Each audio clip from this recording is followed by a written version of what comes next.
Hello, everybody, and welcome to Planet Sky AFF, the world where everything revolves around £50,000. James, we're back in with a chance of winning the big bucks.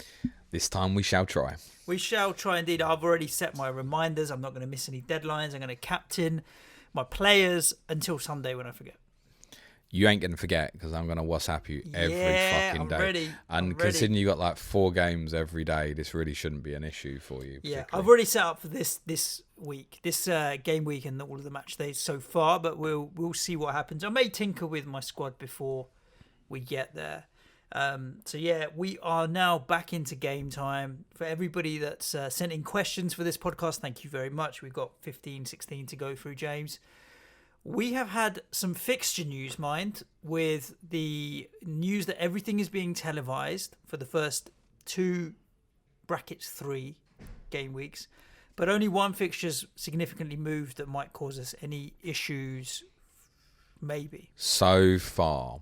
Yes. So yes, finally, yesterday, after much pressure and because the government listened to our People's Poll a couple of weeks ago, not really, the Premier League have confirmed that all games in September will be televised across Sky, BT Sport, Amazon. In most cases, they're going to be at different times as well. It was you that got that change, wasn't it? Yeah. I mean, I've seen plenty claim that they got the FPL deadline changed. I wouldn't like to go into that one, mate. So we're seeing all the matches. Lovely jubbly. I've got 2 Saturday nights in a row at 8 p.m. It's a good time to have a game. You can have a good day all the way through till about 8 p.m. Yeah. The major change here is to know. Basically, the biggest thing is the change to Manchester United in game week 2, who were originally not Manchester United, to Arsenal and West Ham. So Arsenal and West Ham was going to be on the Sunday. It's now been brought forward to 8 o'clock on the Saturday. What it now means is where previously we were looking at fixtures which were Leicester, Burnley, Leeds, Fulham, Everton, West Brom, Manchester United, Crystal Palace, they looked to necessity to have a Manchester United player as captain. The moving Aubameyang back into that slot when a lot of people were going to start with him means that the necessity to have a Manchester United player as captain is not as big. I would suggest they're probably still the best option, but you could possibly go without it. Game week 3, United are away to Brighton. Now, there are other fixtures that day which you could use as alternative. The big one for me would be Chelsea away to West Brom. I think if I'm going with Werner or something, I'm probably likely to back him anyway. Yeah. So again, do I need that cover? And you'll have seen him in 2 fixtures by then as well. So if he hasn't performed in the first 2 games or he's playing really wide, you can make that move to Rashford, Martial, anyone, because they're all affordable from Timo Werner. It now means, whereas I was probably on starting with Fernandes, I'm now leaning away from doing that. And it probably means I'm leaning back towards Trent and having something slightly stronger defensively and going Trent with Virgil van Dijk. I want players for these first 4 game weeks that I know and understand their capabilities and can back. The exception to the rule here really is Timo Werner, because I think I'm probably going to captain him 3 times, and therefore I think that then becomes, I'm going to take a gamble on you. Now, there are others who might look at that on Havertz. We've had news just before recording that we think that he's potentially even going to start now this weekend. So that's a possible game changer. I think he's 9.9 in Sky, which is a good price. It's decent. Anything south of 10 million is a decent price. However, now, they're obviously 8 o'clock Monday night. Sheffield United and Wolves has been brought forward to 6 o'clock. Team news. In any case, you're not going to make that transfer on the Monday. So you need to make that transfer when you set up. Before Saturday starts, you need to have Havertz or Werner or one of them in there and make that decision from the start. I'm going to go with the guy that I know has already been playing for him in pre-season and I know will start, which is Werner. Yeah.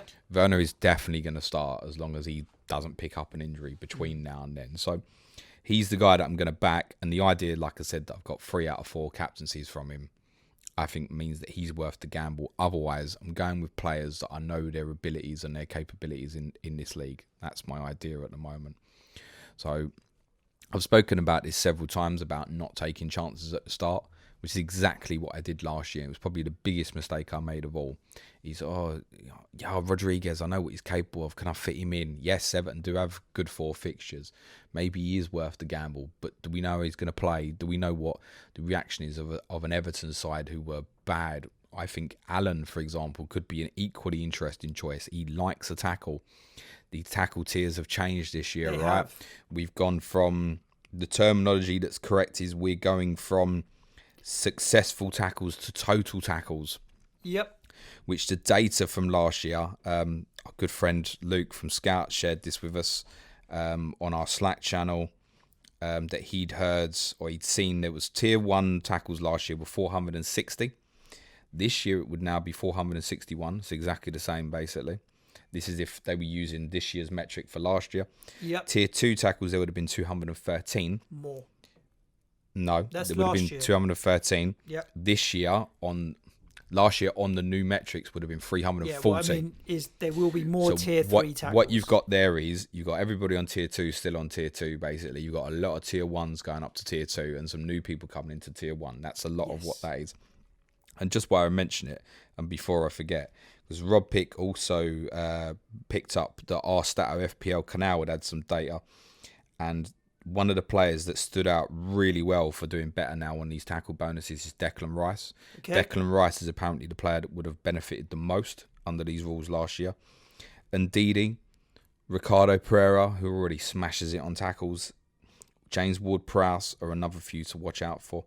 Interestingly, Serge Aurier, Richarlison, Luca Dean, Andrew Robertson are 4 players who their tier points for tackling was actually be less under this new metric. Right. So one to just be aware of tackles wise, but I mentioned that just why I thought of it because of Allen could be an interesting alternative, Richarlison, but I just don't want to take chances on these players at the start. Yep. For me, it's about what we spoke about of our patrons last week. The most important thing for me over these first 4 game weeks is nailing these captaincies. Mm-hmm. And now I was in a position where this time last week before these changes, I was sure that I'd probably be making the same change that I make in FPL, which would be Aubameyang to De Bruyne or Jamie Vardy to De Bruyne, for example. And now I'm not even being sure that I want to do that because at the moment we only factually know the fixtures for weeks 1 and 2. On Friday, we're expecting the announcement for match day 3 and also the TV fixtures for match day 4. Don't bank on you definitely getting that information, by the way, considering how late games have been changed for this game week, right? I mean, you were meant to be... When were you meant to be playing Newcastle? 3 o'clock? Originally, yes. They've moved it back to 8 o'clock at night at 4 days' notice. So don't think that these things can't change. I don't actually think there's a necessity for them to, from their perspective, to announce anything this coming Friday. So it's possible they might not. And the fact that those match day 3 fixtures have got to be shared between all the TV companies probably means sitting around the table is going to take a little bit longer. So I wouldn't bank on getting that information on Friday. However, we can make reasonable estimates about what will happen in match day 3. So at the moment, there are 4 fixtures at 3 o'clock on the Saturday. Burnley, Southampton, Palace, Everton, Spurs, Everton, West Ham, Wolves. I think it's fair to assume that the Brighton, Man United and West Brom, Chelsea games at 12:30 and 5:30 respectively will stay in those slots. I think that's fair to assume. I think it's fair to assume one game will stay at 3 o'clock. That's what's happening in the first 2 game weeks. Yeah. One of those games will move to the evening. There's a free slot on the Sunday night. One of those 3 o'clock games on that Saturday is definitely going to the Sunday. Yep. I wouldn't be surprised if there's 2. Now, the obvious one to move is probably Tottenham against Newcastle. Move it to the Sunday night. I think, and this won't have ever happened before in Premier League, I think it's possible that it might even be 10 o'clock in the morning. That would be very random if it's 10 in the morning. I tell you why I think that. Because Spurs play on the Thursday night in Europe. And should they have already won in the League Cup, which when they make this announcement, they're not going to be able to know if they have or not, then Spurs are then going to be in a position to play Tuesday and Thursday straight after the Newcastle fixture again. In terms of balance between times between the 2 games, Sunday morning, Sunday lunchtime gives them the best space. 11:30, 12 just makes a lot more sense than 10 o'clock in the morning. The Spurs-Newcastle game's likely to move. Does Saturday night make it better for them? Does Sunday night make it better for them? I tell you why I think it will move to the Sunday is because we know that if Spurs win in Europe, they will have an away fixture on the Thursday in Europe, which will be in Romania or Macedonia. So I think it's most likely that 10 o'clock in the morning is just a theory, but I think it's most likely that Spurs Newcastle will move to a Sunday. That probably then does leave you Chelsea or Manchester United for your captaincy options on the Saturday. And obviously, if that happens, Spurs would then possibly, on paper, arguably become the most attractive captaincy for the Sunday, which is interesting. So say for me, I'm kind of in a quandary, Vardy versus Kane at the moment, and I'm still very much in probably camp Vardy at the moment because of game week 1. But that would be interesting then, because the ideas swung for me, perhaps not having De Bruyne or not having Fernandes at the start, for example, means was I in a position to look at, say, am I happy to captain Aaron Ramsdale against Leeds on that Sunday in match day 3? Is that all right for me? That's the sort of decision that we all need to weigh up and decide, because I'm not certain now that I want to go to De Bruyne for that Monday against Wolves as I originally was, because now on that match day 2 Monday, we've got Villa against Sheffield United as well. Yep. The cover for me again could be Ramsdale. Mm-hmm. Sheffield United away to Villa. Villa didn't score against them last year. You could see another clean sheet there. Do I necessarily need that Manchester City player? The Sunday which looked most attractive against Leicester of those fixtures on that day, is it that attractive? If suddenly, perhaps I should be looking at Kane instead, for example, or a Son, or one of the defensive guys. So I feel like that Sunday, the 27th in match day 3, is quite key to decision making. Most people will go for a City guy, I think, still on that Monday night against Wolves, but I don't think it's as clear cut as I originally thought, and I've not got a set plan on it, which is why I explained this in the pod we did with our patrons last week about leaving the money for multiple options at the start. So thinking, yes, I probably will go Aubameyang to De Bruyne, but leaving enough to make different moves, so be it Vardy to De Bruyne instead, making sure I've cut every corner off, allow me different moves if I pick up an injury as well. So I'm open-minded about that. Yeah. Captaincy is so important at the start. Agree with you wholeheartedly there. Let's do 2 things before we get into the Twitter questions. How nailed on is your current squad, in your opinion, or not really? Not to the extent it is in FPL. Like, genuinely, I feel like I'm there in FPL. I just need to weigh up a couple of little things. I mean, I've taken Fernandes out at the moment, and it's meant a restructure, which I think does give me a slightly stronger team on paper. It means now going with 2 Leicester and 2 Arsenal, which I think is okay as short-term moves. Leicester have got 3 good fixtures. Arsenal have got 3 good fixtures. There's 1 defensive, 1 attacking. And one of the attacking guys, there's every chance, as I said, to be coming out. There's possibly they could both come out as well, possibly for Fernandes and De Bruyne respectively. And I might even go into the Overhaul in a 4-5-1, for example. So I'm quite happy with what I've got, but I wouldn't say it's locked in. You? Similar to my FPL team, I reckon 7 out of my 11 are locked in, and then the rest are still open. So maybe 8 are locked in. In goal, are you Ramsdale like me? Ramsdale, yeah. Yeah, I'm with Ramsdale as well. I think the first 5... Very sure on that now, because it's possible captaincy covers as well. Yeah. I've got VVD and Trent at the moment. Same. I've got Dallas and Mitchell as my other 2 defenders. Those 2 are... Mitchell make me nervous, man. Yeah. PVH training. Yeah. Those 2 are not locked in by any stretch at all. Especially because I've still got Bruno Fernandes, and what we know now about Manchester United means I may move away from Bruno Fernandes. With the Leeds guys, they're attractive, and I'm pretty sure we will be talking about them a lot more this season. From a defensive point of view, I would look at that and think they've got Liverpool and Manchester City in the 4 games that I'm picking someone for. So therefore, for me, do I want any of that? No. I think that there's probably alternatives there, which means if you're saying you've got Mitchell as well, you're probably looking at a sacrifice somewhere. It's interesting, by the way, just to note, I mean, Dallas is 0.6 cheaper than Ayling. Yeah.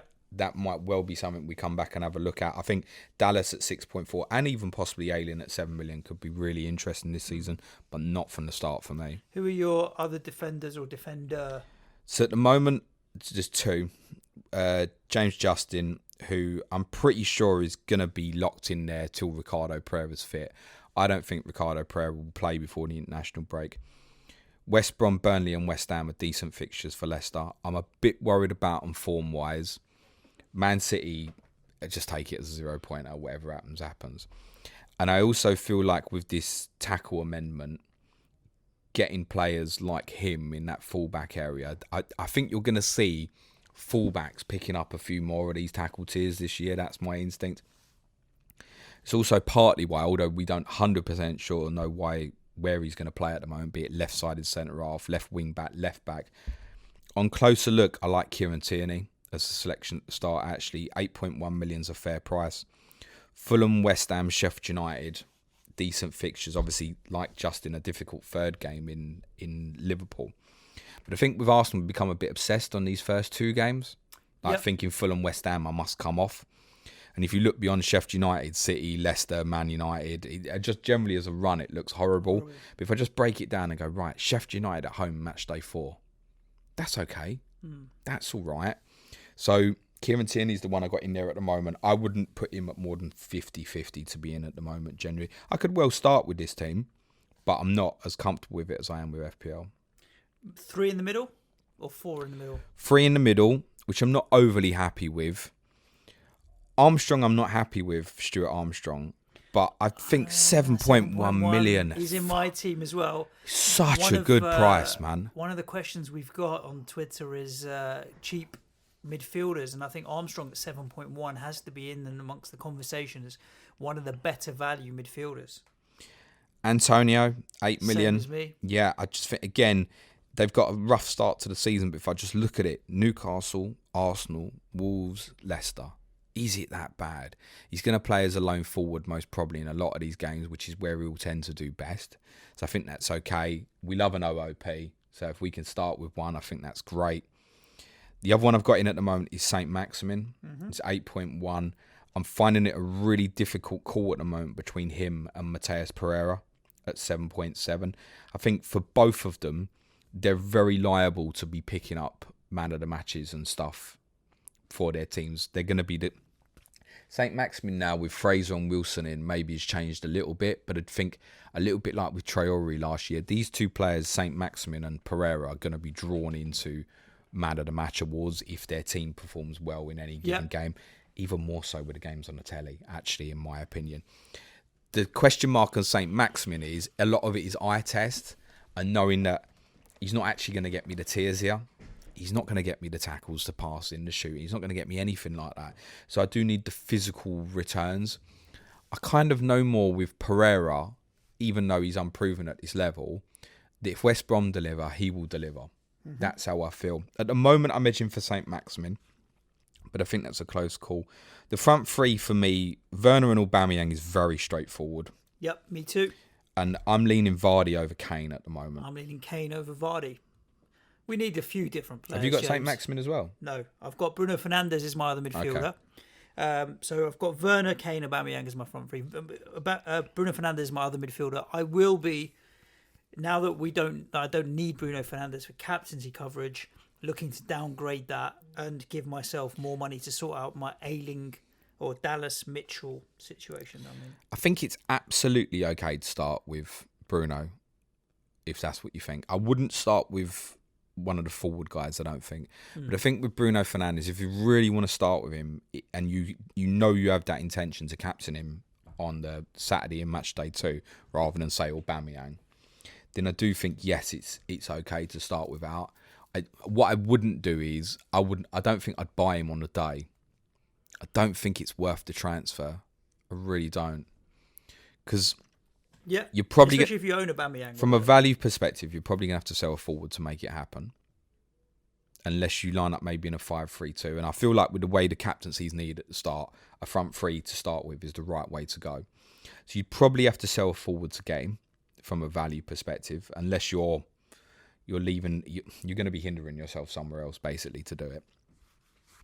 And you've basically, I think in my opinion, you'd probably have to be selling a player that you intended to captain and didn't want anything of in game week 2. Now that might, for example, be, right, I'm going to captain Salah then in match day 1 and I don't want him against Chelsea and Arsenal, so I'm going to come straight off him. If that's your plan and your philosophy, I don't hate it, but I wouldn't do it. Salah would have to return fairly decent for you, I think, for that transfer to be worthwhile.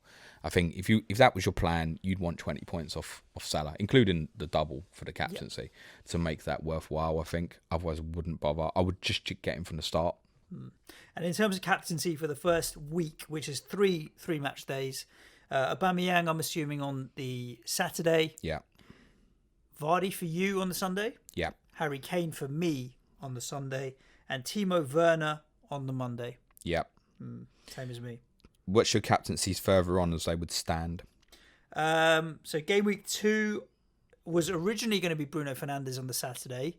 Yeah. I may, if I move away from Bruno Fernandes, then it'll be Aubameyang. Yeah. Fairly straightforward. I'm not going to enjoy that, watching the Arsenal West Ham game with Aubameyang as captain, but I'll just have to stomach it. On the Sunday, I was going to captain Harry Kane. Vardy now for me again. Yeah, which is a better fixture, truth be told. And on the Monday night, I had plans to bring in a City player. That may change as well and go to Ramsdale. But Ramsdale might do the job now. Yeah. And match day 3 as it stands. Hadn't looked that far ahead, if I'm truthfully honest with you. But looking at the Saturday, I mean, there's options galore. But it'll be Timo Werner. Yeah. Without a doubt. On the Sunday, I would have to buy. It'd either be Ramsdale or I'd have to buy a City player. Yeah, probably would be Ramsdale for me, or City player, or might even be that I'd just go Vardy.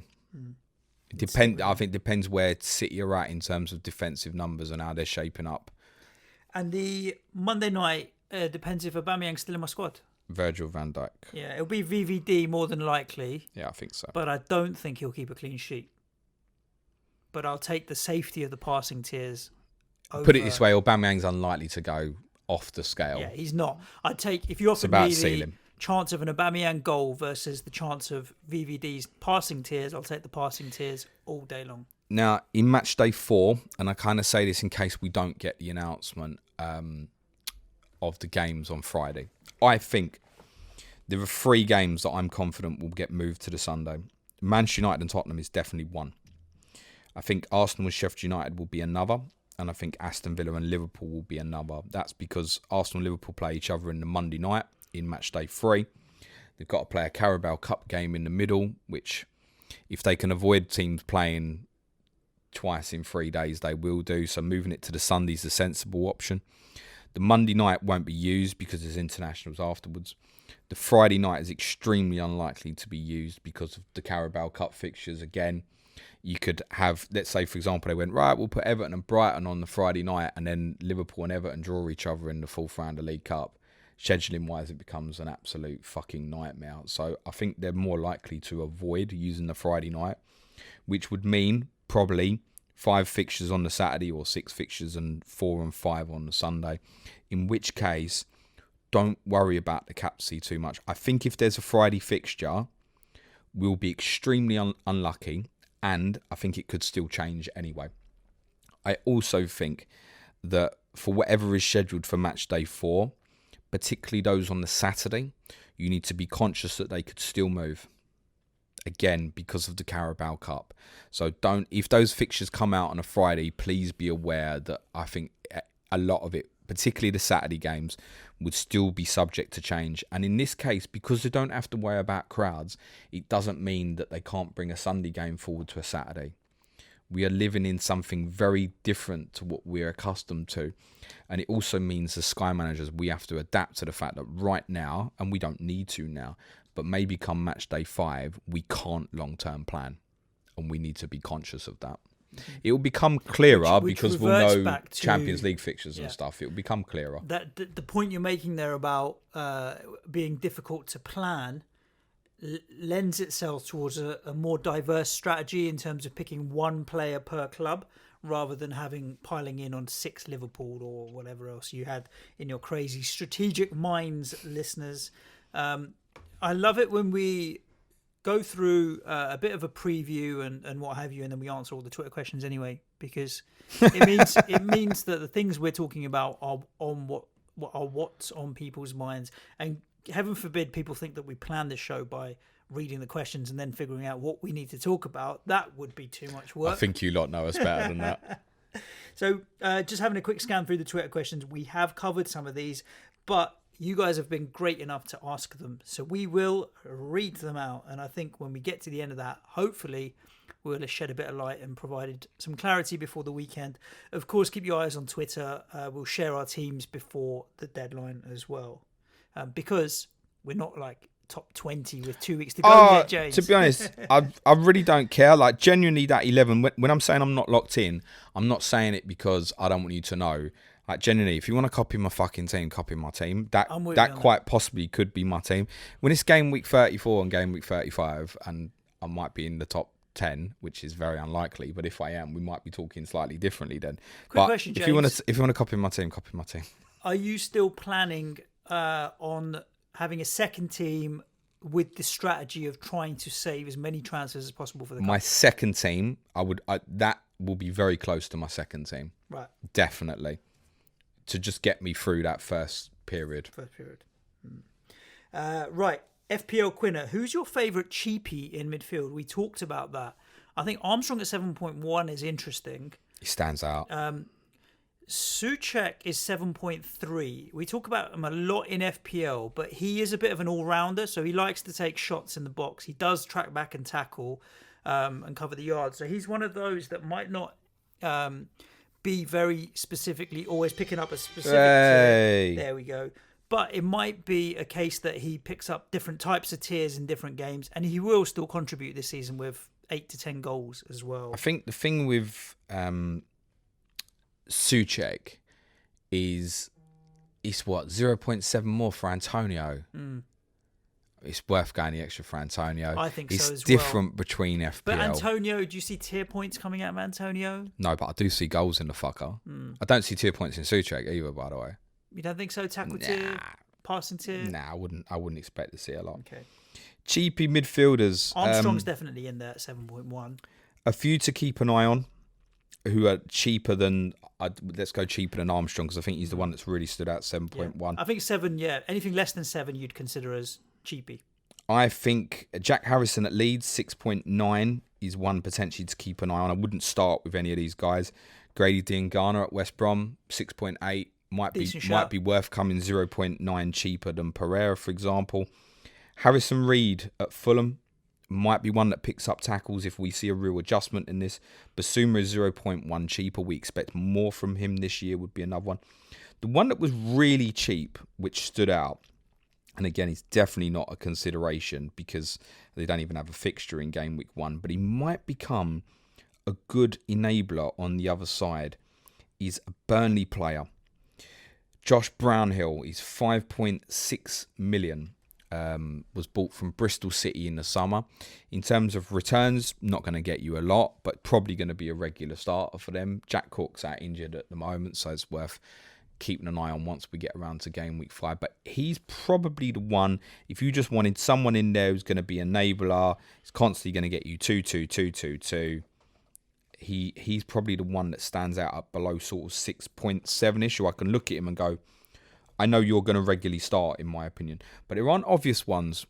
Like, we had Cantwell appear here last year, and yet even for Sky, we didn't really go there.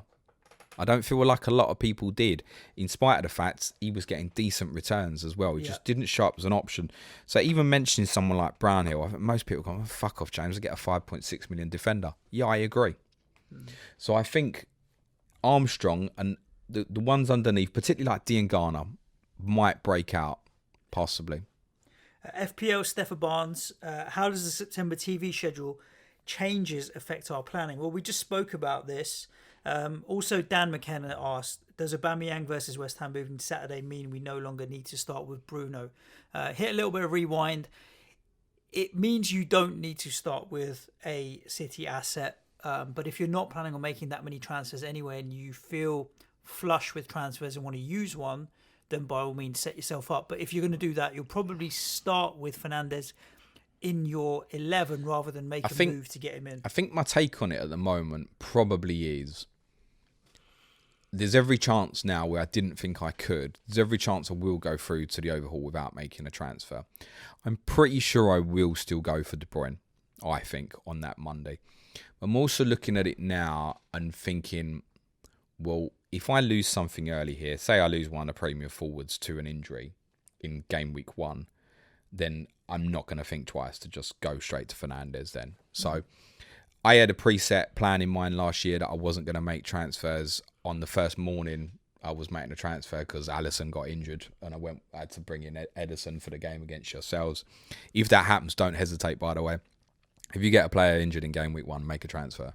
I genuinely, if you've got a player, it becomes apparent in game week 1 that, oh, I thought they were going to play and they're not even in the 18. Get rid, sell, get someone else in. So don't have the preset idea, but obviously now is the time to be caution. One of the great things Hesquibo said on our Patreon Slack channel was like to the new guys, don't worry about rank at the start because a lot of people are going to honestly take 20 transfers in the first 4 game weeks. So don't think, oh, I'm not where the guys said that, target top 1,000 and stuff like that. Don't worry about it. It's really not how you start here. It's how you finish. And I think the middle is probably the most important thing of all, actually. You can't win Sky in these 4 game weeks, and you possibly can lose it. Yeah. I think. Kiwi Nick _FPL, Ali or Son James for a 1 week pump before turning to Bruno Fernandes. I've got a very clear answer for that. Neither. Okay. I'd start with Fernandes. Okay. Interesting. Of the two, Son. Yeah. Fish FPL, what's your transfer strategy for the first 4 game weeks until Overhaul? We talked about that. Keep it as minimal as possible. 1 transfer and possibly 2 if there's injuries, but other than that, it may be 1 transfer to get a City asset in. Are you in the same boat as that, pretty much? Yeah. Will your team have a spread of players from different teams? And the answer is obviously yes for that to give the coverage, but it's not crazy. But yeah, it will be all different. It's looking that way, but I mean, at the moment, I've got 2 Liverpool, 2 Leicester, 2 Arsenal.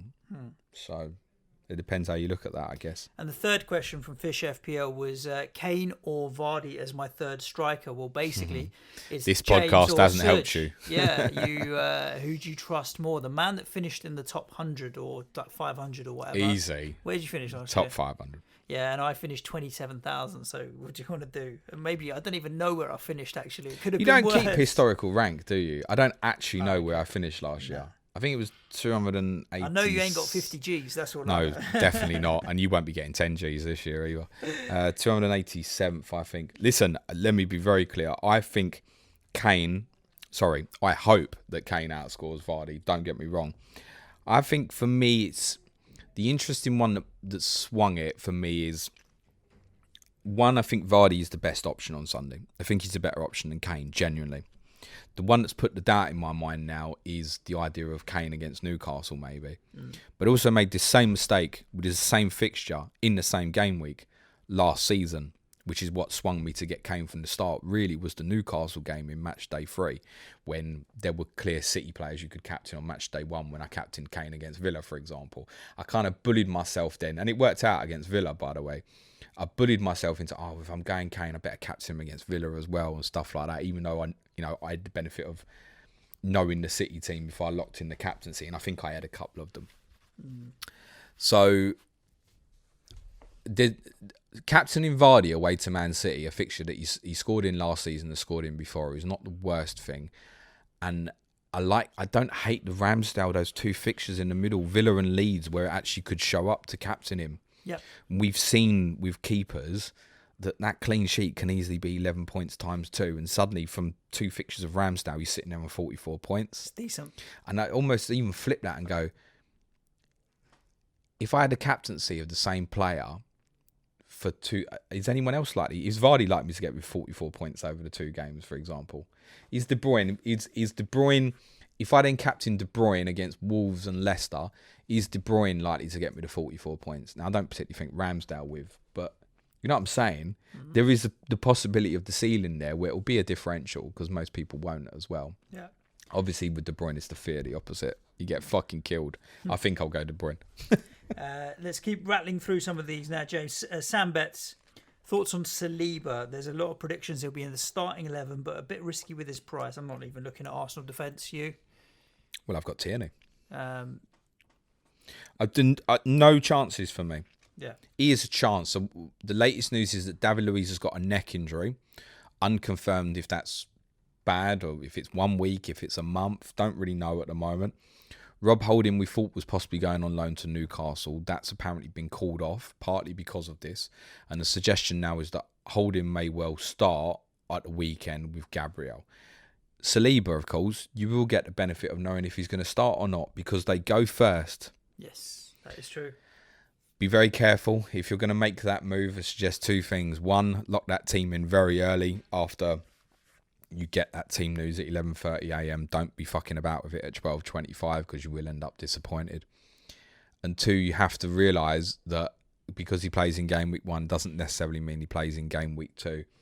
Yes, could be brilliant. Do any of you really know if he's capable of picking up passing tiers, tackle tiers? Is he a threat offensively at set pieces? If you can't answer all them questions, and the most important one, do you think he'll play 4 game weeks? It's not for me. FPL Nixter, if I start the match day with Bruno in game week 1, does that mean he'll only play in match day 2? I've seen plenty starting with him. Why? Well, yes, he will only play in match week 2 because he doesn't have a game in match week 1. But the reason that people are starting with him is because they don't want to waste a transfer getting him in. And unlike FPL, where you can make almost unlimited transfers and take as many hits as you want, your transfers in Sky are limited, and it's not like you can buy a 41st or 42nd or 43rd transfer. So people are picking Bruno Fernandes because they want him there ready and waiting for that fixture. I would sum it up like this. If your intention is to captain Bruno Fernandes against Crystal Palace in match day 2 and Brighton in match day 3, start with him. Yeah. I would start with him. Okay. Peter Brown, do you think Højbjerg can pick up tier points? Possibly. I think a lot of these midfielders could well come back onto the radar. The really interesting one to watch, honestly, genuinely, first couple of weeks, I'll be watching like a hawk, is Alan at Everton. It's a really interesting one. And I think he's a rare case where I feel like he's going to go straight in the team. Like, I expect him to play at Tottenham on Sunday. And he might be one I have a second look at. His tackle numbers for Napoli are very, very good. He said it in his opening interview. I like to get on the ball. I like to win the ball back as quickly as possible. So he's a really interesting one. I feel like him, and also some of the passing guys who we undervalued last year, who perhaps we shouldn't have, people like Rodri, I think will continue to hit passing tiers, and it might, his price is a lot less than it was last year. I think I'm pretty sure it's taken he's about 8.6 or something now, Rodri. I wouldn't rule it out. So I think for me, I'm probably delving in a little bit deeper into some of these tiering players, particularly in the midfield area. I think, I do think that we may find as the season goes on, there'll be more of an emphasis towards getting fullbacks, which is a really possible interesting structure change to this game because we rely so much on the centre halves with their passing tiers. I'd say the one team I really would like to get hold of at the start, but I'm just not in love with their fixtures, is Brighton. And I think Ben White is a really interesting one to watch out for as an alternative from Lewis Dunk. I think he's about 6.7 or something. I'll have a bet up start. He'll be in game week 5. I'd have a bet. Leon Hobson says, what are your forwards for the first 4 game weeks? Will we announce them? He says he's debating putting Sterling in for Aubameyang instead of KDB because the overhaul is only 2 weeks away after that, which means that it's a low-risk punt. If you take it for 2 weeks, go with Sterling over KDB and you captain him. If it doesn't work out, you can move to KDB in the overhaul. And I actually like that idea of, you know what, well, if it's only 2 weeks to go until the overhaul, make that slightly riskier pick because you do need to make some gains on other people potentially. If you're not going to captain him and you're happy captaining Ramsdale, then that's crazy. That's even better. But I don't know if you'd captain Ramsdale if you had Sterling. I just feel like for me, and I think it's fine. Like if you want to go for Sterling instead of De Bruyne, it's absolutely fine. I wouldn't pay anybody off. I just think, and it comes back to my emphasis on this in terms of playing the first 4 game weeks is different to playing the rest of this season. Kevin De Bruyne's ownership is 48.34%. The game starts in under 72 hours. Mm-hmm. And more people are going to him when they play Wolves. His ownership is going to be big, and all those that are going to him are also going to captain him. I just don't think it's worth the chance. I'd really think at the start, just stay with the pack. Yeah. If you win, great, but I feel like the lose here will be worse than the possible win. We've got Lee Williams talking about Dele Alli. He was 6th highest in points per appearance And at 9 million, he's not a bad shout. And obviously in favour with Mourinho. Any thoughts? I think for this format, if you want to go for Spurs, go for Kane or go for one of the defensive ones would be my advice. Like, just go for it at the start. Could they be good? Yeah, of course they could. Dele Alli, we know, over short bursts of periods, a 4-game burst like this, yes, of course, he could get 3 goals in the 4 games. Of course he could. Heung-min Son could get 5. Harry Kane could get none or 6, right? Of course, we're talking about a very small block of fixtures here. Are they capable? The good news on Dele Alli, if you're considering, is he is fit. It's probably the fittest he's been coming into a new season that he's been for a while. However, he had a bit of a shocker at Watford in a friendly at the Saturday, although his position that he played second half is nothing like where he'll play on Sunday, which will be more advanced. I expect him to start as what I would describe as a shadow striker, which is in support of Kane, but looking to go beyond Kane when the ball goes direct. So yeah, of course you can consider him. What's his price? 9.